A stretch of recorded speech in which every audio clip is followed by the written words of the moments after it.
నంద్యాల జిల్లా ఆత్మకూరులోని భారత్ పెట్రోల్ పంపును తహసీల్దార్ రత్నరాధిక ప్రత్యేక అధికారులతో తనిఖీ చేశారు. భారత్ పెట్రోల్ పంపులోని పెట్రోల్ బ్యాంకు లీకేజ్ కారణంగా మోంతా తుఫాన్ వర్షపు నీరు చేరాయన్నారు. కావాలని ఎవరూ పెట్రోల్ను కల్తీ చేయరని, పెట్రోల్ కల్తీలో బంకు యాజమాన్యం ప్రమేయం లేదన్నారు. ఇది మానవ తప్పిదం కాదని, తుఫాన్ కారణంగానే వర్షపు నీరు చేరాయని తహసీల్దార్ రత్నరాధిక అన్నారు.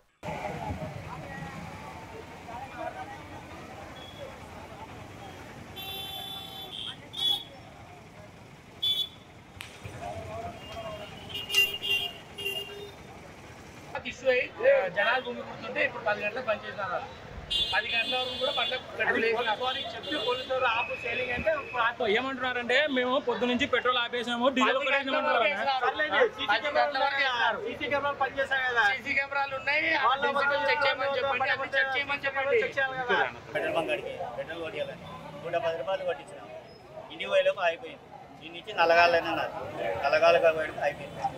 పొద్దున ఆటోలో తీసుకొచ్చి బండి తీసి ఏమన్నారు మెకానిక్ ఏమన్నాడు, నీళ్ళు కలిసినాయి. సో నీళ్ళుగానే ఉన్నాయి కదా కింద. వీళ్ళు ఏమంటున్నారు పెట్రోల్ బంక్ వాళ్ళు ఏం పలకలే అన్నారు. ఏం చెప్తాం,